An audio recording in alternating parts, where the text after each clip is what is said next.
I Love CVille Show. Thank you kindly for joining us on a crisp fall afternoon in downtown Charlottesville. It's a pleasure to connect with you guys through the I Love CVille Network, a network today presented by Scott Wagner, Integrated Medicine. Dr. Wagner has your back at Scott Wagner, Integrated Medicine. Today's talk show is live in Charlottesville, across Albemarle County, Central Virginia, the Commonwealth, the country, and the world. And today's topics will continue to offer fresh and analytical perspective on a mass murder at the University of Virginia that has undoubtedly rocked the UVA community, a community that stretches far and wide across the globe. I have heard from many of you, viewers and listeners, and many of you not just in the Commonwealth, or in Central Virginia, or in Charlottesville, or in Albemarle County. We've heard from folks in the Netherlands, folks in Sweden, folks in England, in South America. I had a viewer reach out to us from Australia.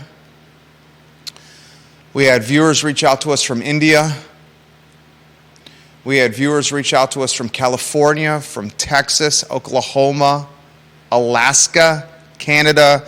And there was a common denominator amongst all the viewers who reached out, and that was the University of Virginia. That was orange and blue, and that was 4 years of undergraduate. Some spent graduate school years here, impressionable times in the lives of so many, and they reflected nostalgic on times that were of quality of life, times of bliss, times of academic challenge, times of athletic achievement. And another common denominator was heartbreak. Heartbreak. Today we will have fresh news from the mass murder at the University of Virginia for you, the viewer and listener. But today we will also offer topic matter that is not specific to this mass murder that is in the global news cycle. We'll talk real estate today. We will talk restaurants today. We will talk a former city manager who has passed away and headed for heaven. We'll talk politics today. Judah Wickhauer is our esteemed director. I will give you a heads up when we call for the Janet Hendrix clip. I also, in the headlines, sent you a link, and I should have given you a heads up, and I apologize. The link has photos that I would love to get on screen when we talk about the Shamrock Road listings. Upzoning will be a topic today. Heather Walker shared this on social media, and Heather Lamont Walker, if you are watching, give the show a like and a share, or someone send a direct message to Heather Walker, please, so she can watch. I appreciate Heather Walker's commentary on social media quite a bit. 2 homes on Shamrock Road, right in the middle of upzoning, that have an asking price of $1,450,000. If it was not for upzoning, and upzoning in a nutshell is local government in the city of Charlottesville changing zoning to allow more density with the thinking that additional supply will drive affordability because economics suggests more supply means price point diminishing. Unfortunately, we are seeing in the city of Charlottesville that is not the case. Upzoning, in fact, driving price point as speculators are purchasing properties at high dollar price tags for the sole purpose of creating multifamily units, additional rental revenue streams to line pockets of capitalists. We'll talk 201 and 205 Shamrock Road, homes on most days that would be listed with a 3 in front of it, combined maybe 500,000 or 600,000, and now they are listed at 1,450,000. Tim Carson, friend of the program, has that listing. I'll give you an update on the alleged killer today. Someone who unsuccessfully tried to purchase guns on 2 different periods of time in 2018 and 2021. I have a statement to read to you, the viewer and listener, from Marlon Dance, the owner of Dance Sporting Goods. This statement detailed and fresh for you to learn about. Jamie, those are different properties. Jamie Turner asked about the Shamrock Road properties that we're about to highlight. No, these are 2 completely different properties. Jamie Turner, the mayor of Gordonsville, now repping the PEP in Culpeper. Tim Grossman, a friend of the program, owned the properties on Shamrock Road very close to the stadium.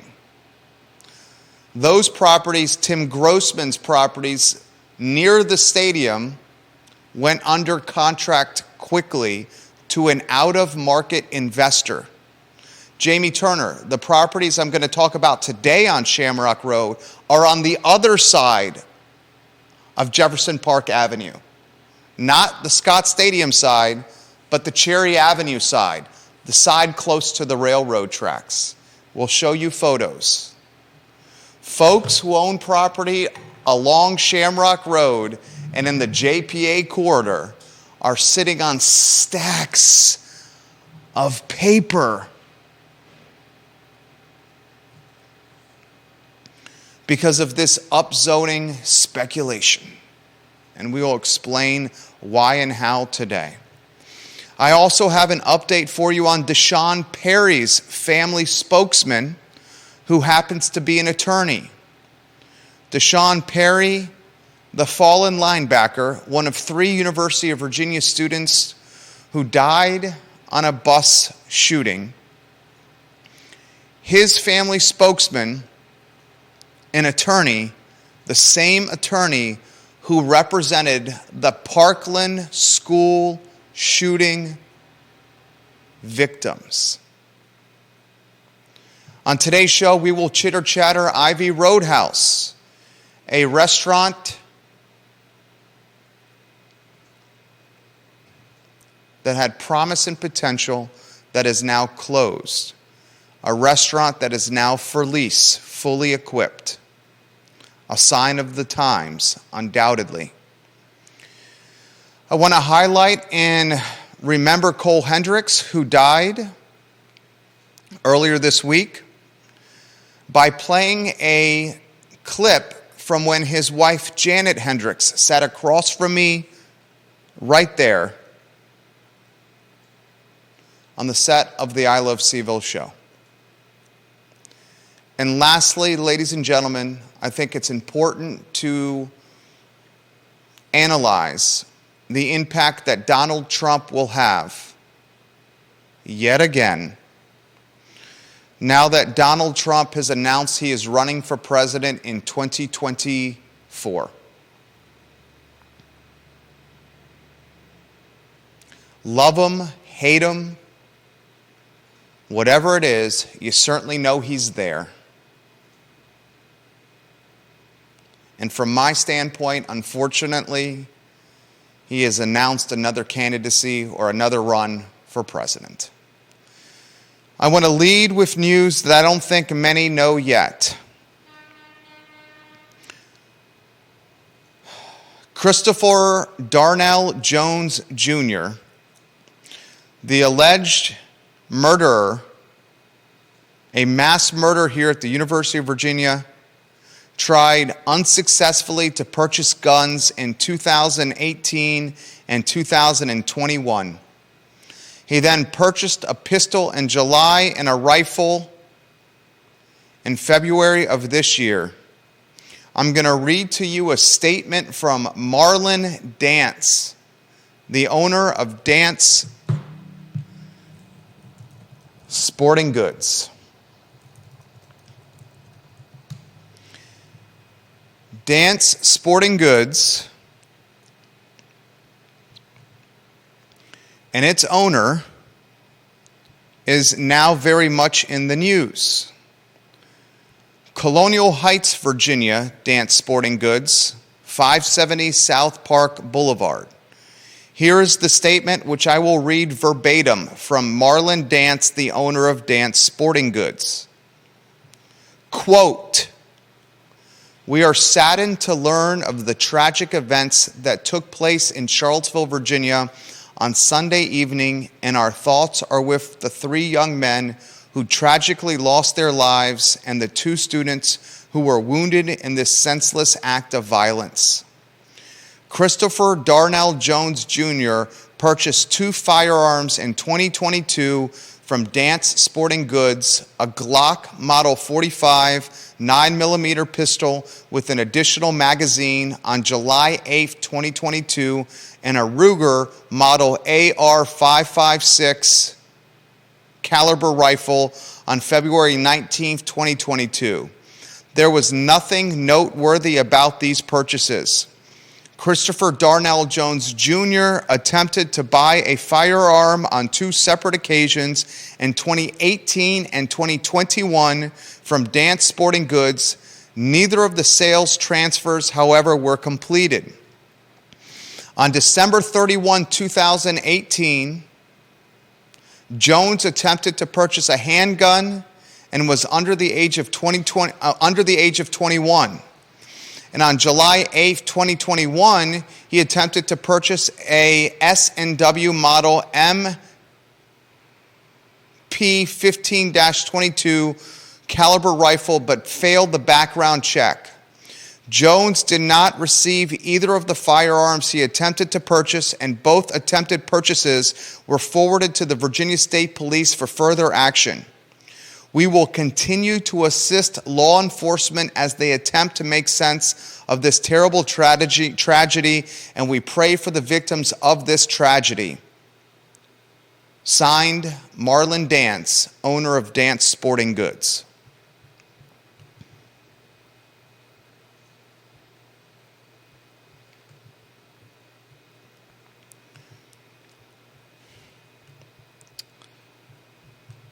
I respect the owner of this sporting goods store, Marlon Dance, for issuing this statement.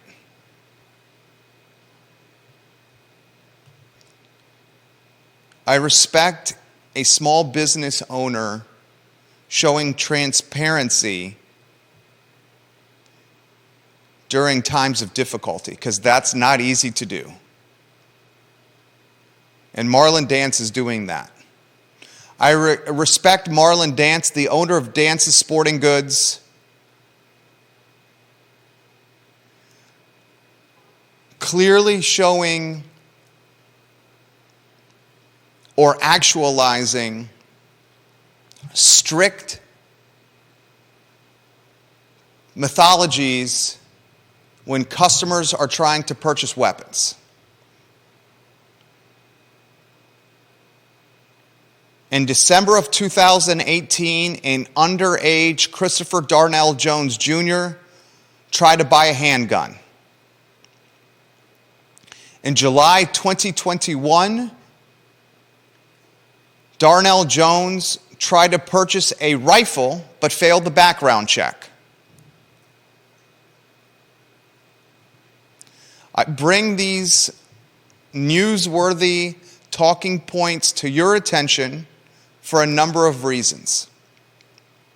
First off, the alleged murderer enrolled at the University of Virginia in 2018, a walk-on on the football team at that time. By December of the year he enrolled at school, the alleged murderer was trying to purchase a handgun from a Colonial Heights sporting goods store. I want you to think about that. I'm not going to jump to any conclusions, but that's part of the timeline now.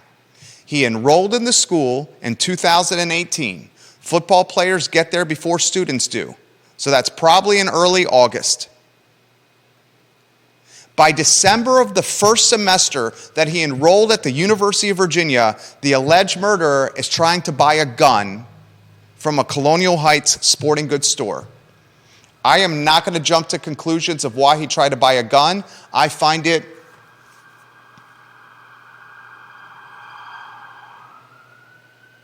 curious.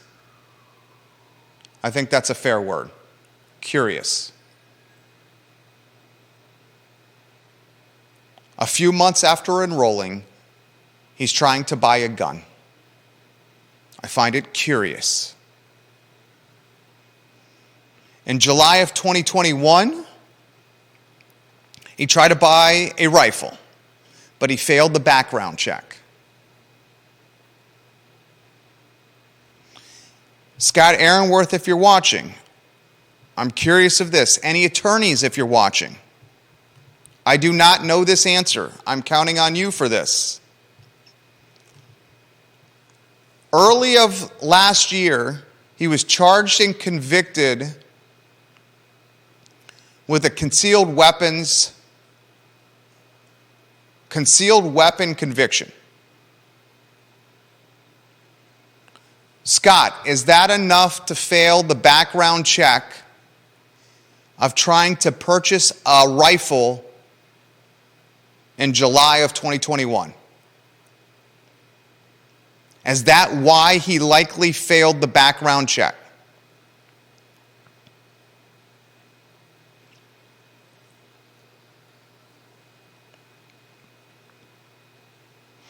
I am curious. You have an answer? We go to a two-shot? You pulling the mic in front of you and raising your hand, I stop to listen to what you have to say.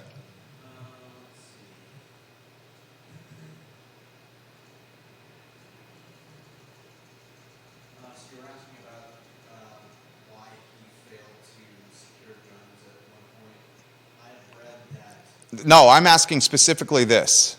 He tried to buy a gun from this Colonial Heights. He tried to buy a rifle from this Colonial Heights sporting goods store on July 8th, 2021. And he was unsuccessful in purchasing this rifle because he failed the background check. Did he fail the background check to buy this rifle in July of last year because of his conviction and the concealed weapons? Yes. What I read That's why? Yeah, what I read is that if any of the convictions that he had been pursued as felonies, then he would not have been able to buy a gun. But they were not pursued as felonies. All. But because they were misdemeanor charges, and he had, I believe it was a 1-year suspension or something. Suspended sentence. Yeah. So he tried to buy a gun in the middle of that suspended sentence, and that is why he was flagged and failed to buy the gun. The next time he tried to buy weapons was after the end of the 1-year suspended sentence, so there was no flag, and he was able to buy them. Very good. That's legit knowledge. Scott Aaronworth is commenting. He's a criminal attorney from Virginia Beach, the king of Virginia Beach, who has helped me with this unfortunate mass murder by offering perspective. Scott Aaronworth was the one yesterday who offered the valuable perspective. And I don't mind if we'll go on a one shot here and bring you back in on a two. I don't mind bringing you in a two. I respect you tremendously. You know this. Yeah. You're a very well-read person. Scott Aaronworth was the one yesterday who said, be on the lookout for a change of motion venue, which I had not thought of, because how are you going to find a jury pool in the Albemarle County, Charlottesville area that legitimately is not going to go in with a bias towards this guy, towards the alleged murderer? So he's saying a jury... I mean, with the way things are these days, I don't know where I've seen him on, he's across the news. I think it would be much more difficult to find it in the Charlottesville area than if you changed had a venue change. That's fair. It's going to get tougher to do that, though. I mean, the last thing you want is a tainted jury that could be utilized in an appeal scenario.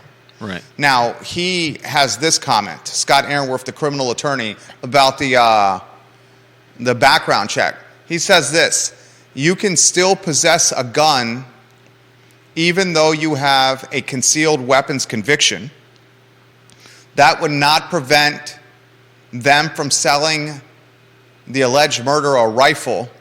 However, his felony hit and run charge was pled out to a misdemeanor hit and run. So he was not able to purchase the rifle at this Colonial Heights sporting goods store because it was still within the 12-month period of time on his conviction last year. But because that 12-month period of time had expired is the right word, had expired, then he was able to purchase. Yeah, once the sentence was over, once the suspended sentence was over, then it didn't cause any red flags on his background check. Yeah. Scott, is that a good read right there? Scott Aaronworth. Sarah Buczynski, we're going to get to this comment here about the Shamrock Road listings. Thank you, Sarah.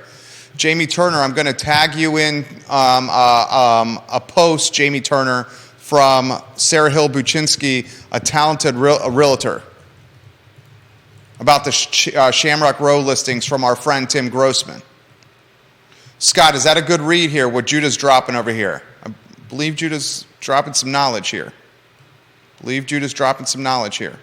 Jane Carter Green, welcome to the program. J-Dubs is right. He says you're right. J-Dubs is right. Thank you, Scotty Aaronworth, the King of Virginia Beach. So let's recap what you just said again for the viewers and listeners. So if his charge, whichever charge, if it was I don't remember if it was the concealed weapon charge or the vehicle Hit and run. Vehicle charges, yeah. But whichever one resulted in the suspended sentence, if that had been, I read somebody specifically making this point, obviously, about gun control. The fact of the matter is, if he had been charged as a felony, if that had been charged as a felony, whether or not there was a suspended sentence, he would not have been able to buy weapons even after the sentence was over. But because it was a misdemeanor, as soon as the sentence was done, it no longer caused red flags in the check. In the background check. Yeah. Scott Aaronworth makes this comment, King of Virginia Beach, talented criminal attorney. He says, I don't mean to second guess the Petersburg prosecutor, but why did they agree to reduce the felony to a misdemeanor? I've done a little bit of reading on this here. And Scott, this is you're the pro, Scott. You're the pro here. Virginia Beach attorney, you're the pro. From what I've read on one of the reasons potentially why they agreed to reduce the felony to a misdemeanor was jails are severely overcrowded. And on first offenses, they offer leeway. I'm not going to get into the politics of this. There's certainly politics of prosecutors choosing not to actualize or utilize the full extent of the law. Instead of utilizing prison and jail. He's a young man going to UVA. Maybe they wanted to give him a chance. He came from a tough upbringing, a violent neighborhood, marginalized financially community, riddled with violence. Maybe they're trying to give the guy a chance. Other folks have said this is a tactic utilized by prosecutors because jails are overcrowded and they're not trying to further crowd prisons and jails. So they're looking to drop a lot of these crimes that could be dropped from felonious to misdemeanor and down the scale.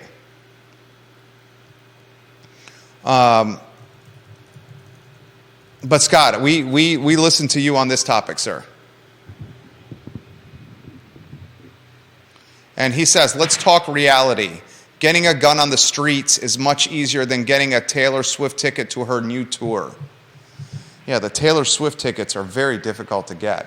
Our friend of the program, Mr. Bill Munkachi, successfully got Taylor Swift tickets for he and his beautiful wife, Megan. Wow. Those tickets are very difficult to get.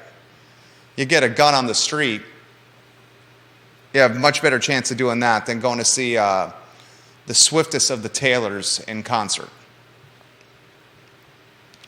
All right, one more topic from the UVA. So I just relayed some fresh information to you, the statement from the Dance Sporting Goods owner who highlighted that the alleged murderer on 2 separate occasions tried to buy guns from the Colonial Heights Sporting Goods store and did so unsuccessfully. I got one other piece of information that I'd like to relay to you of Deshaun Perry. Deshaun Perry is the linebacker who died. Anonymous, I'm going to get to this comment here about the Shamrock Road properties and your comments from yesterday, which I thought were valuable. That's the I Love CVille Network's Deep Throat. Sarah Hill Buchensky and Jamie Turner, get ready for these comments on Shamrock Road from Anonymous. They're fantastic. Before I do, I need to get to Deshaun Perry. Deshaun Perry, the linebacker, one of the 3 that died, the Perry family now has a family spokesman. The family spokesman,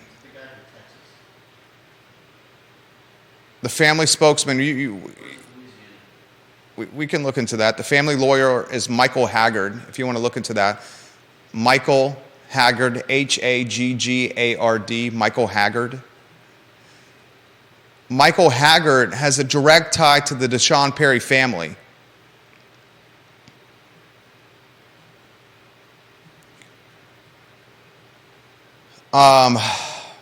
He says this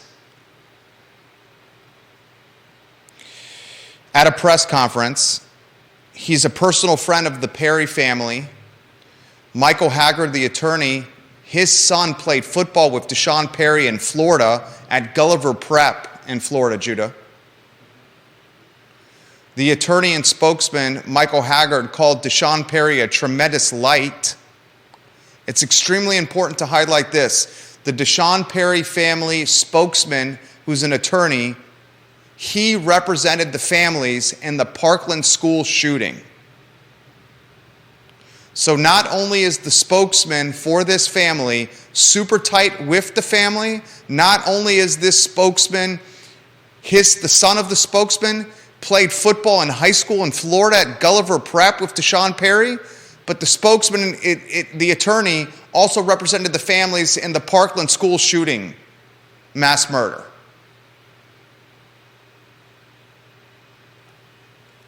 I'll leave it to you to take it from there. I found that newsworthy or noteworthy. Would you agree with that? Yeah. And I'll leave it to you guys to take it from there. Last update. Mike Hollins, the running back who was shot in the back, and according to his mother, he came back on the bus to help his teammates. Mike Hollins is now walking in hospital care at the University of Virginia. He's walking now. So it's a glimmer of hope and positivity for the running back Mike Hollins from Baton Rouge, Louisiana. I'd like to now put the UVA mass murder not behind us, not to the side, not forgotten, still front and center on my mind. I know it's still front and center on your mind, but I'd like to highlight a couple of other topics on today's show. I think we've done a strong and a focused job on Monday, Tuesday, and Wednesday of talking the mass murder. I'd like to highlight a couple of other topics today. If you have the sound ready to go, I'll count you into that. Cole Hendrix has died. Cole Hendrix was the former city manager of Charlottesville, Virginia. He served as city manager for Charlottesville, Virginia for 25 years. from 1971 to 1996. Cole Hendrix was often seen walking around Charlottesville smoking a pipe, dressed in colorful suits. He was instrumental in the development of the downtown mall, the pedestrian downtown mall. There was tremendous opposition to the downtown mall and converting it to a pedestrian mall from a car-centric mall, but Cole Hendrix led that charge. He was also involved with the creation of the Rivanna Water and Sewer Authority. He was involved with the creation of the Rivanna Solid Waste Authority. During his time as city manager, he was influential in the revenue sharing agreement between the city and Albemarle County. He helped create a cooperation agreement between the city, the county, and the University of Virginia. He also served as the interim town manager of Orange County, Virginia, and was an associate vice president for community relations at the University Health Science Center. In 2013, Cole Hendrix was awarded the Paul Goodloe McIntyre Citizenship Award by the Charlottesville Regional Chamber of Commerce. Cole Hendrix was as much a part of Charlottesville, Virginia, as a Gus Burger, a Bodo's Bagel, the Jefferson Theater, the Dave Matthews Band,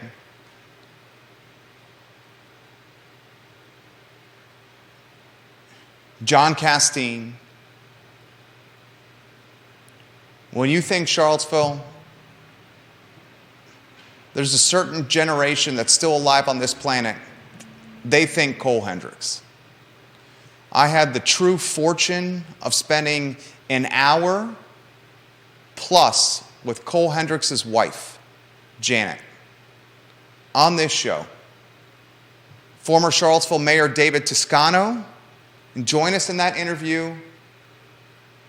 A delegate in the Commonwealth, now a talented author and esquire. Judah, if we can get that sound ready to go with Janet Hendrix highlighting her beloved Cole Hendrix, who passed away earlier this week. 3, 2, 1. Cole's method of management was management by walking around. He said that all the time. He walked the city, he drove places to see what things looked like in neighborhoods.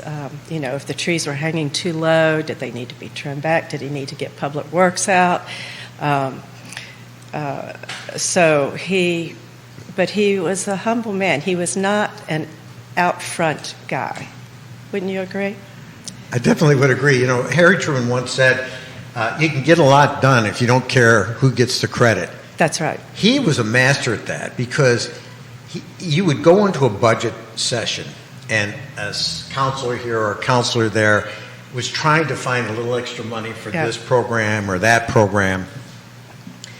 And Cole knew how to play his cards close to the vest, but he also knew how to pull out that ace of spades or that ace of hearts at the right time to find that little extra money from some pot that he knew about to help make that counselor feel good about what was going in the budget. Yep. And that counselor could then take credit for it. Yep. That's the essence of someone who knows how to lead and get things done. It wasn't about him. No. It was about other people feeling invested in the process and making sure that they felt like they were getting things done. I love it. I love it. We have Cole Hendrix.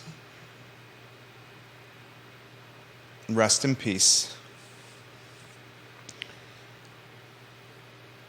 The longer you and I are alive on this planet, the more we realize every day how precious life is. and we certainly have experienced that this week in many different regards.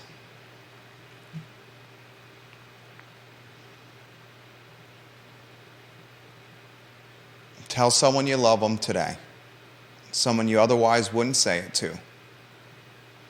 Give someone a hug today, someone you otherwise would not hug. And count your blessings with Thanksgiving right around the corner. Because this beautiful thing we call life is about as fickle and vulnerable and precious a thing we have. My thoughts and prayers are certainly with Janet Hendrix and her family. Okay. I'd like to talk upzoning today. Deep throat, we're going to get to some of your comments here. First, let me set the stage. Sarah Hill-Buchensky, I appreciate your comment as well. Sarah Hill-Buchensky is a talented realtor with Howard, Hannah, Roy Wheeler. Earlier this year, we had a friend of this show, Tim Grossman, on. Tim Grossman is a realtor with RE/MAX. And Tim Grossman, I'd say about 20 years ago, roughly, he purchased some properties on Shamrock Road. And for an extended period of time, someone get Tim Grossman in the mix and let him know we're giving him some props here. And for an extended period of time, Tim Grossman has been renting these properties on Shamrock Road. Getting good money for those properties too. Well, Tim Grossman, and I see him around the Boar's Head. He's a racket sports aficionado, plays tennis. He, prior to listing his 2 Shamrock Road properties, we started conversating and talking over some cold beers. And he said, this upzoning that the city's contemplating really impacts the homes I got on Shamrock Road, right in the shadows of Scott Stadium. It really creates some density potential for these 2 properties. Jerry, I'm thinking about selling them. And I said, I see the opportunity as well.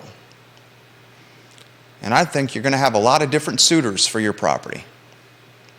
And he gave it some thought, and he thought about it some more. He's a realtor. When you're a realtor and you own some real estate, you don't have a lot to lose. You can put the property on the MLS yourself. He didn't even take fancy photos of it. In fact, I think he took photography on his iPhone. Posted the photos that he took on his iPhone with tenants in the houses.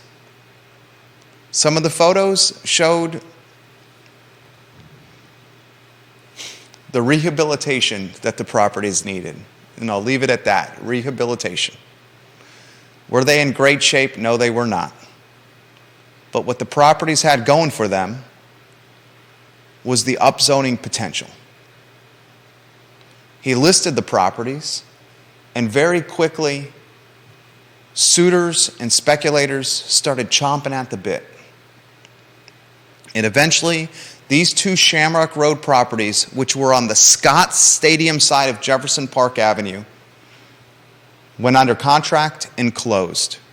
And as Sarah Hill-Buchensky, friend of the program, talented realtor herself, she highlighted these 2 properties sold for $594,000 each. $594,000 times 2 is $1,188,000. $1,188,000. They were listed at $699,000 each. So Tim basically wanted 1.4 million. He did not get the 1.4 million. But the 594,000 times 2, basically $1.2 million, was way more than what he paid. And I know what he paid. I'm not going to blow up his spot. This is public record. You can look it up on the GIS if you want. This dude made a killing. He made a killing, he made a killing, and he made a killing on top of it. On top of the tax advantages he held with owning these properties, he enjoyed with owning these properties, and the rents. And the rents he banked from these properties. Now, I want to highlight this. This was on the Scott Stadium side of Jefferson Park Avenue. Well, ladies and gentlemen, viewers and listeners of this fine and fair talk show, and Deep Throat, I'm about to get to your comments here, Deep Throat. We have 2 new Shamrock Road listings that are for sale. Judah, these are 201 and 205 Shamrock Road. I'm going to give you a cue to throw those photos up on screen. Tim Carson has the listing. Real Estate 3's Tim Carson. I've done a deal with Tim Carson to purchase commercial real estate that I still own today. Tim Carson is a good realtor, an honest realtor, an organized realtor. He's one of the head honchos at Real Estate 3. I believe he's the vice president of Real Estate 3. The shot caller right below friend of the program and my neighbor, CEO Jeff Gaffney. Tim Carson's got 2 Shamrock Road listings that are not on the Scott Stadium side of JPA. They are on the Cherry Avenue side of JPA. When you go on the other side of JPA, the properties are further from Scott Stadium and further from grounds and closer toward a, how do I put this?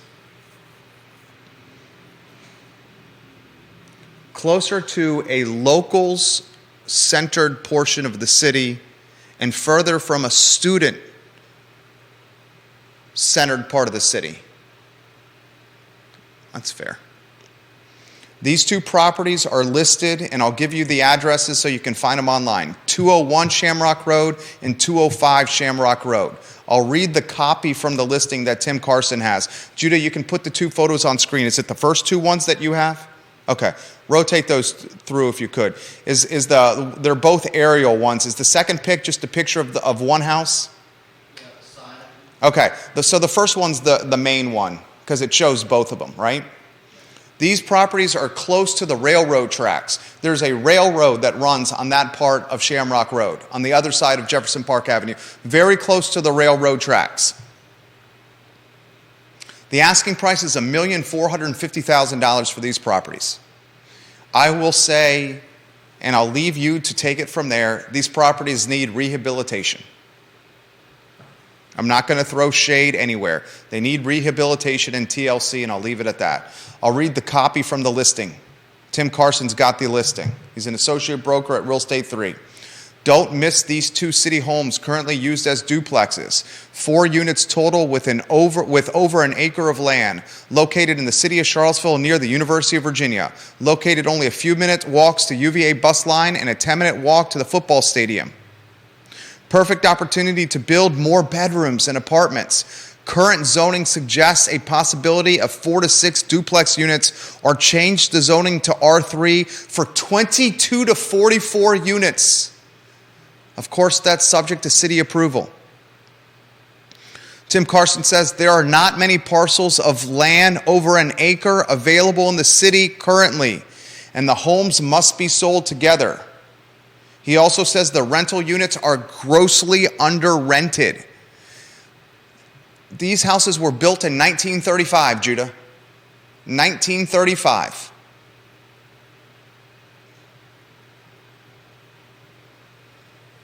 What you're buying here is the upzoning potential. And let's get Anonymous in the mix. Anonymous says this, the I Love CVille versions of Deep Throat. Shamrock Road properties are a signal or an example of how additional development potential from upzoning gets capitalized into the price of land and redevelopable properties. There are no magic beans. He's exactly right. I got 2 other comments I'm going to read from Deep Throat here. The I Love CVille version of Deep Throat. what's happening, and folks don't want to admit this, and I'm not afraid to call a spade, okay? I'm not afraid to call it a spade. If you watch the show here, you know that there's very little that I'm afraid to do. But here's what's happened.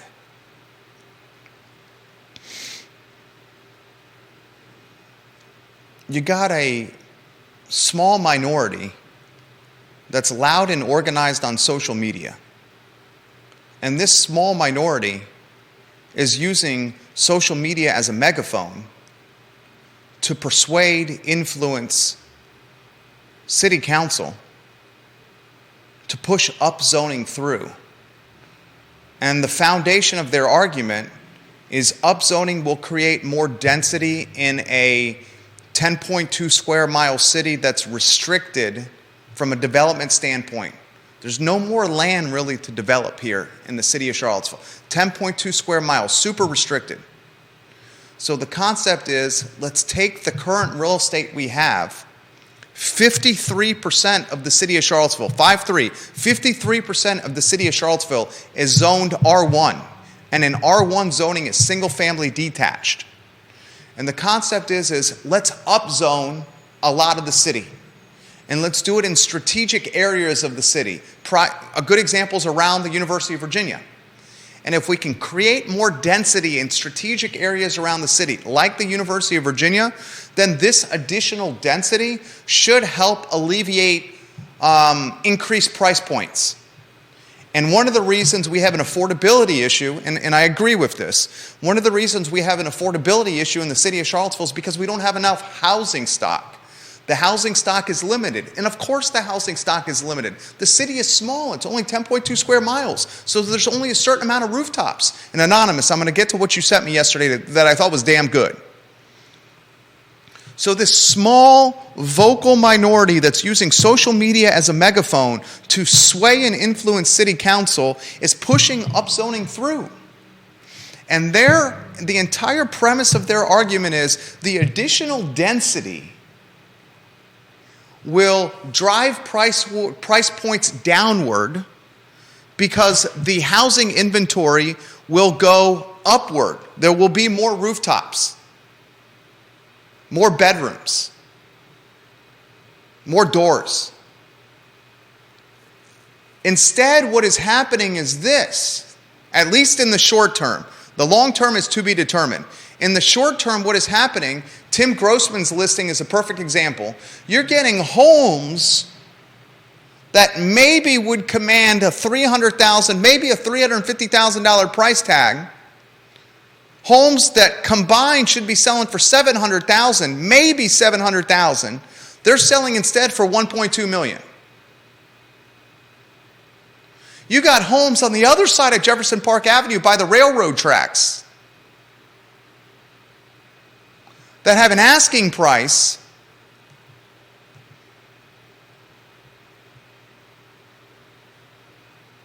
of basically $1.5 million, $1.45 million. And you got speculators, capitalists, and I have no problem with capitalism. I'm a capitalist myself. I fancy myself, and I've proven this time over time, to be a social entrepreneur. I run multiple businesses in the black, including real estate business and a real estate portfolio, but I do it in a way that leaves the community in a better place. Yes, you have to make profits to keep the businesses running, but you can do it in a way where your footprint makes the community better. That's a social entrepreneur, a conscious capitalist. Okay? There's nothing wrong with capitalism. There's varying degrees of capitalism. There's capitalism that 100,000% all that's focused upon is profits over everything else, and that's not what we try to be here. We consider profits and community at equal levels. But you got speculators purchasing this real estate around the city that's in these upzone areas. And these speculators don't even necessarily have ties to the community. The people the investors, and I know who they are, the investors that bought Tim Grossman's listing off Shamrock Road close to Scott Stadium, there are no ties to the community, guys. No ties to the community. Deep pockets want a stake in Charlottesville because of the fact that they can add significant density to what they bought. Tim Carson's good dude. Tim Carson, who's got the listings, the one on the Cherry Avenue side, they're both Tims. There's Tim Grossman, who got the Scott Stadium ones, the one by Scott Stadiums. Those have sold, 1.2 million roughly. Now you got the ones that are on the Cherry Avenue side, and they're listed by Tim Carson. Carson's a hell of a realtor. Tim Carson, you're a hell of a realtor. You're good at what you do. Tim Carson, in the copy to market the listing, 1935-year-old homes that are approaching 100 years old here, 88-year homes here. He says in the marketing for the listing, with city approval, you could put 22 to 44 units on there. That's a boatload of units. Now, you're going to have to build it, and you're going to have to pay for that construction, and you're going to have to go through the permitting and the red tape and all the mumbo-jumbo that comes with construction in the city of Charlottesville, and it's no easy task to do construction in the city of Charlottesville. There's a reason Oliver Kuttner is sprinting to Lynchburg to do his development projects.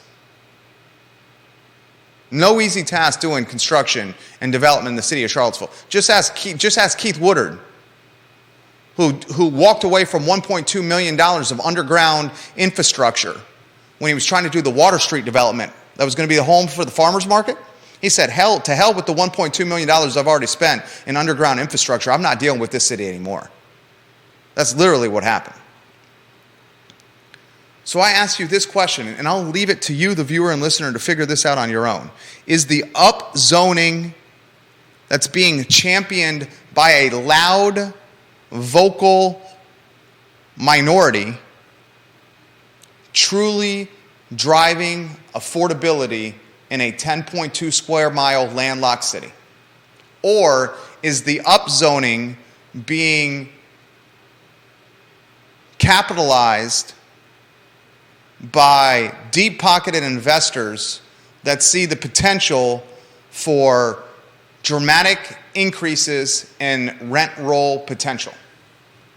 And I'll leave it to you to figure that question out. Now, two other comments from Anonymous that really got me thinking.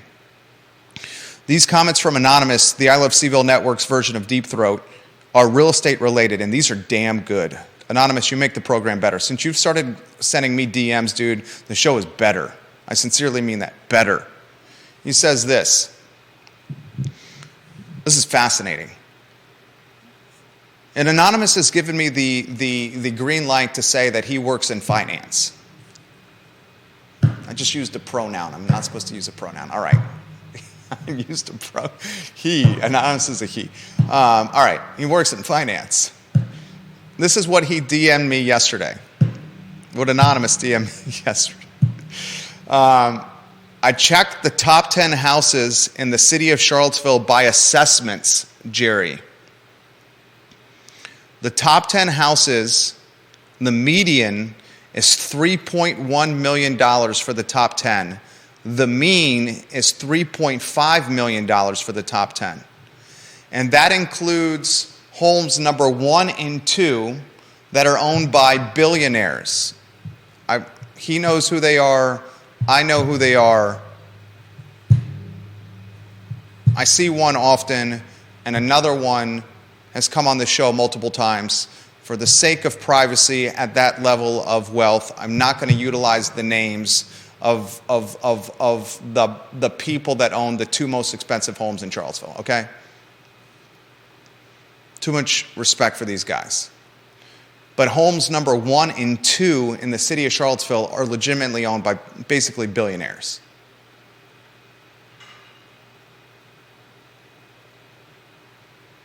Here's something fascinating. This is from Anonymous, there are only 50 houses in the city with an assessed value of over $1,750,000. I'll give that to you again. Judah, this is fascinating. There's only 50 homes in the city of Charlottesville that have an assessed value of over $1,750,000.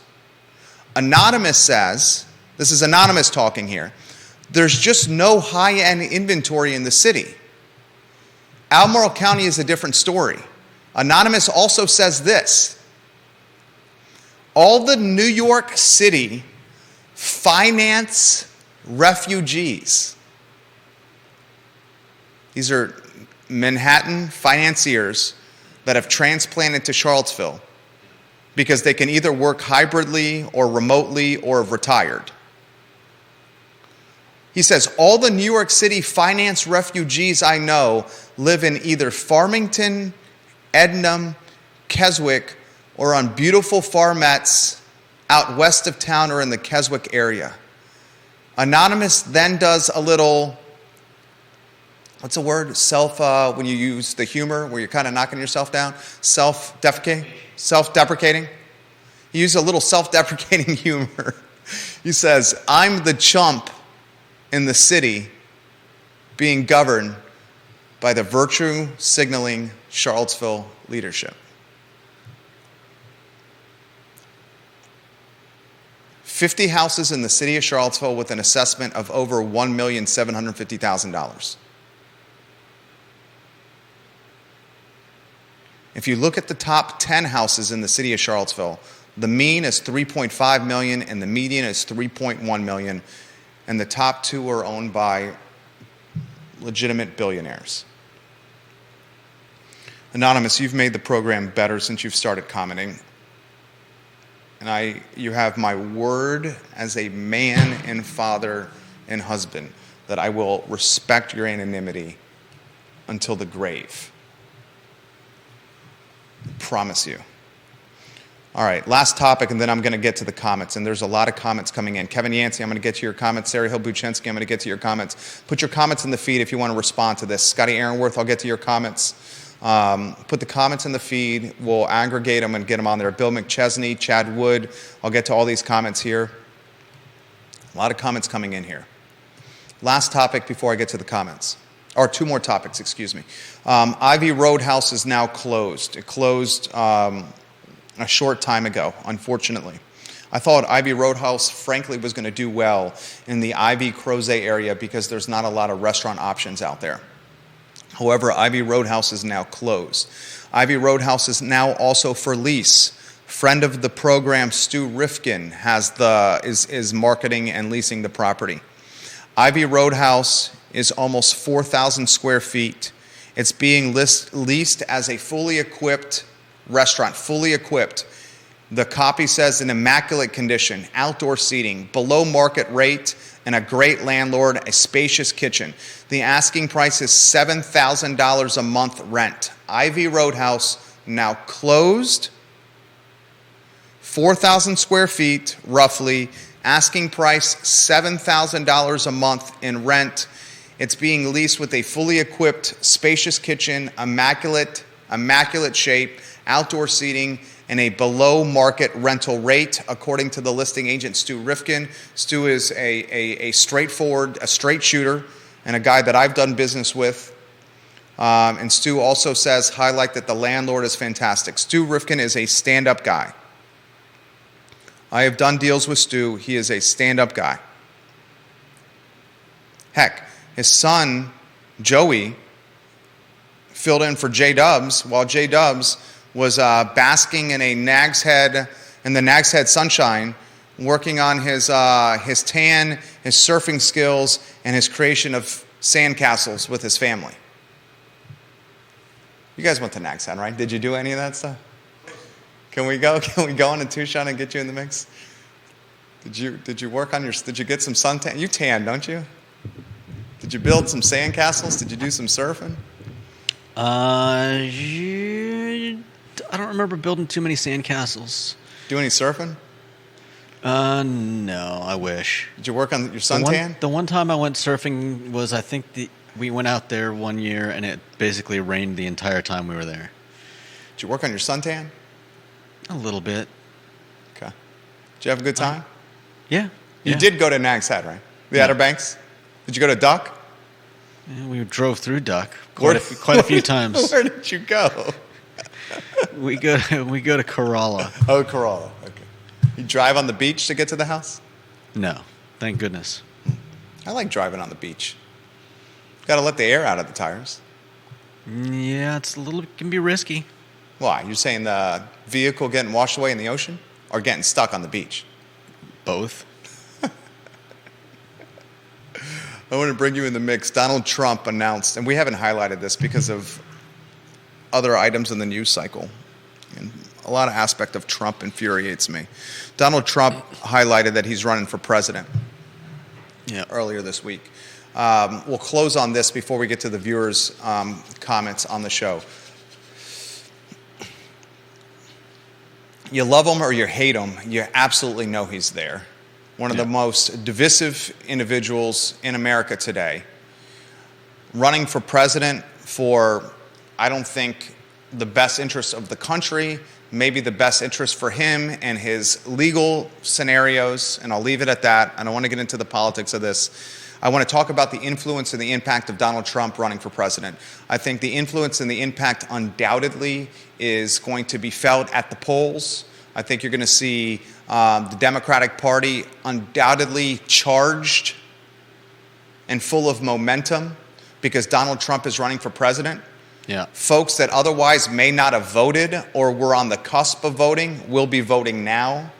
I think many folks in the Republican Party are angry, infuriated that Trump is running because he is undoubtedly a party divider. I think you had a potential very good chance of someone winning the presidency in DeSantis in Florida, who now is minimum scratching his head, frankly probably pissed off and angry that Trump is doing this. No doubt. And I think from an early analysis standpoint, Trump running for president drives tailwinds behind the Democrats and headwinds in front of the GOP. Definitely. Anything you want to add to that? Yeah, I think I think what we saw after the last election, Trump squandered a lot of his political capital, and I think now he's just a divisive figure, and I don't think he's doing anything to help the right. Yeah.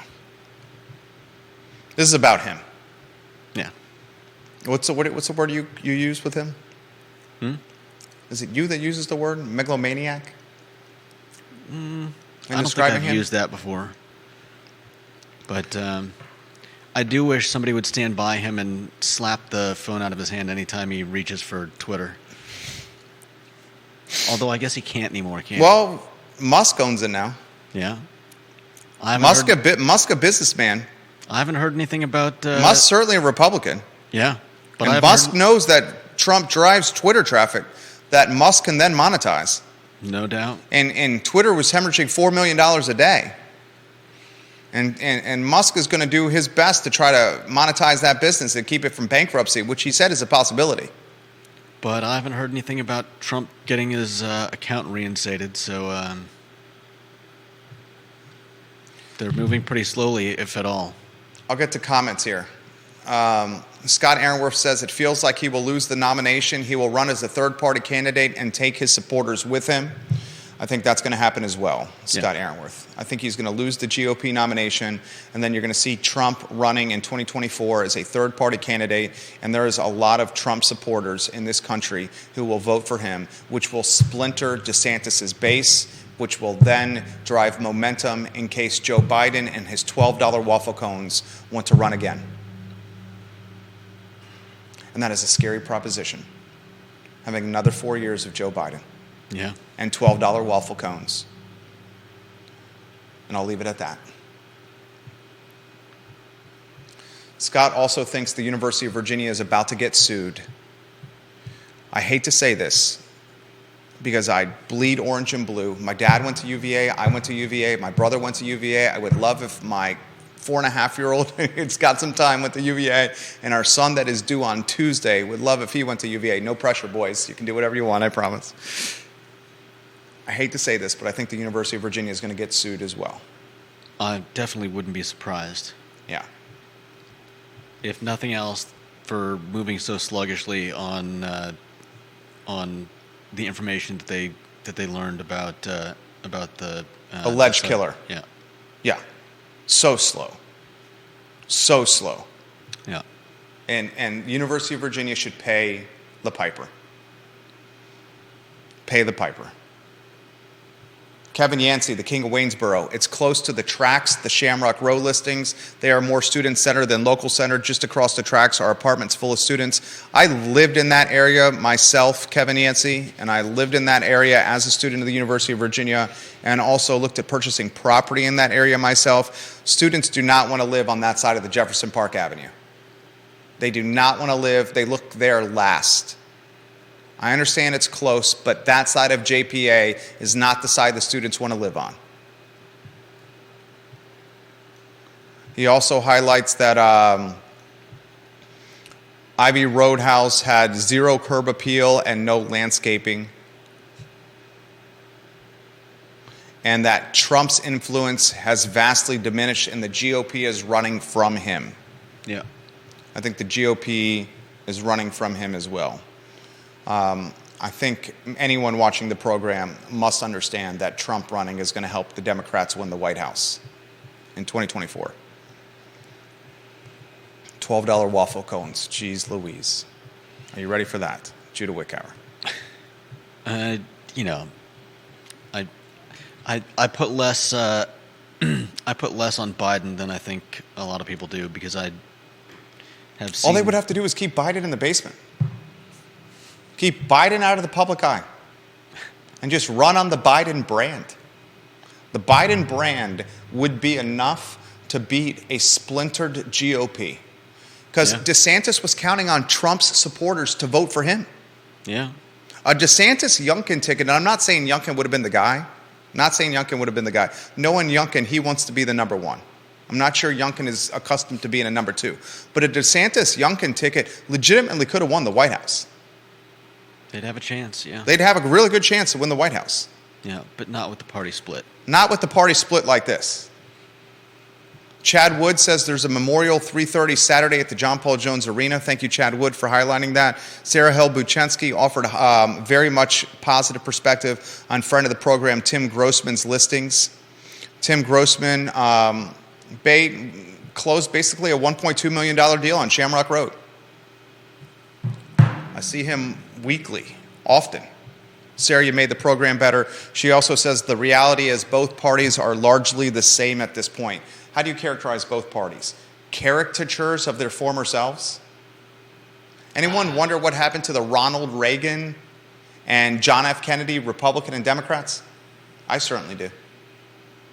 What happened to the Ronald Reagan and John F. Kennedy, Republicans and Democrats? That were much more centered. I think the vocal minority on either side have basically shouted down any semblance of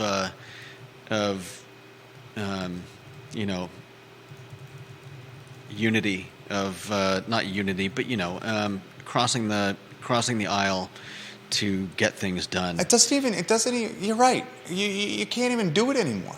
Yeah, because if any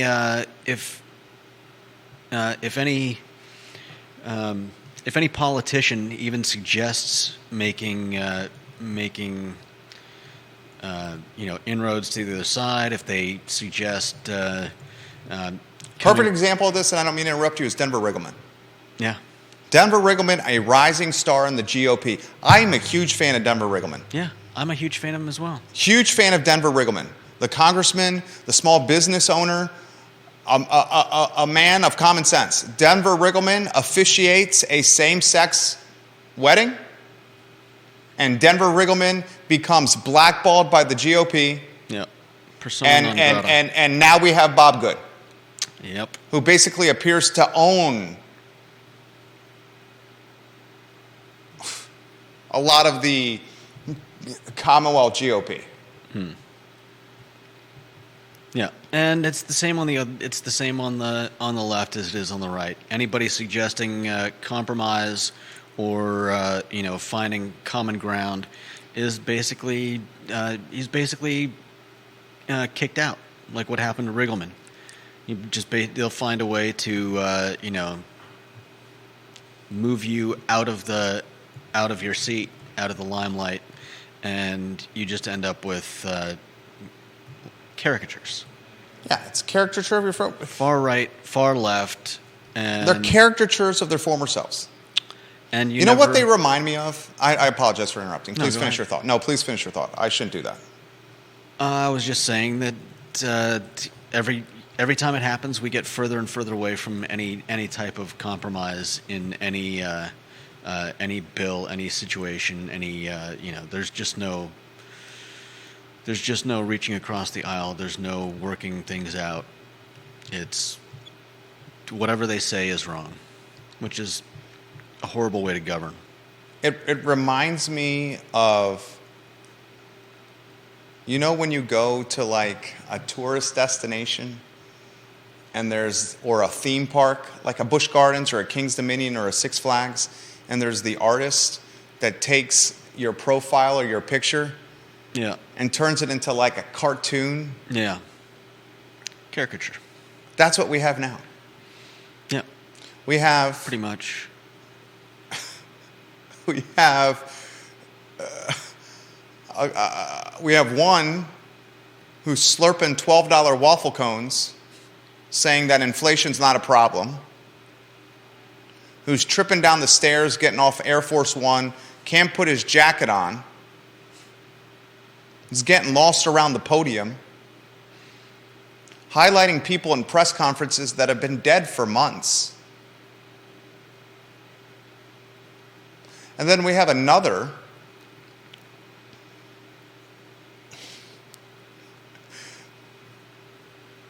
when who's a bully, when your nickname is, I don't even know what it is, who uses either tan in a can or a sun or what do you call those things? A tanning bed. I don't know what he uses, but his nickname is what? The Big Orange Guy or something? The Cheeto? We got caricatures. Yeah. Got caricatures. Neil Williamson, the president of the Free Enterprise Forum, says the Big Tent is gone. And he also says, how would ranked choice voting impact the three-way presidential race? I could do an entire show on that topic, Neil. I very much appreciated your Twitter thread yesterday from the Albemarle County Board of Supervisors.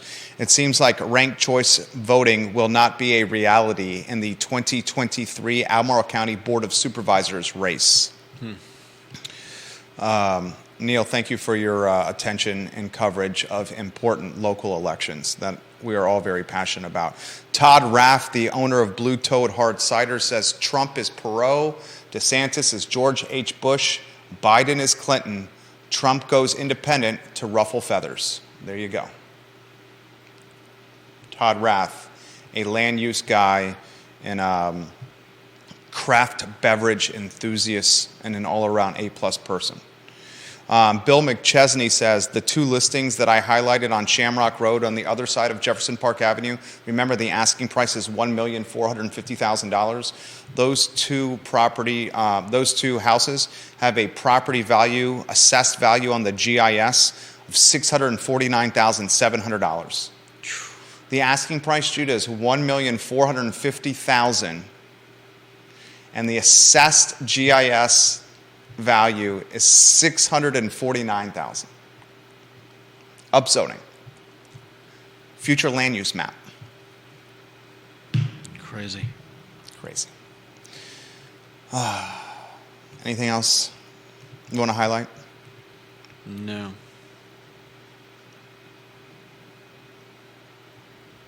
Kevin Yancey, Vice President Pence said it best last night on CNN. The three branches have lost all civility. Yeah. Oh, and don't even get me started on the Pennsylvania Senate race. I don't know much about that. Dr. I'll Oz get you and started. Oh, yeah. Dr. Oz and John Fetterman. John Fetterman doing press conferences wearing Carhartt hoodies, shorts, and sandals. Legitimately. U.S. Senator doing press conferences with Carhartt hoodies, shorts, and sandals on. He won. Well, to be fair, I don't know that a suit makes anyone particularly any more or less suited to office. Oh, nicely done there. Carhartt hoodies, sandals, and shorts. And this is coming from a guy who wears sandals. I mean, one of my main issues, and I have, look, I'm not throwing shade on a stroke victim. He had a stroke, massive stroke. I had a grandmother, Mima, who eventually died because of a stroke. Electing someone who is having an incredibly difficult time communicating when his job is to communicate seems Short-sighted? what's the word I should be using here? I don't know. I said short-sighted. Okay, I'll say short-sighted. Odd. I don't want to throw shade.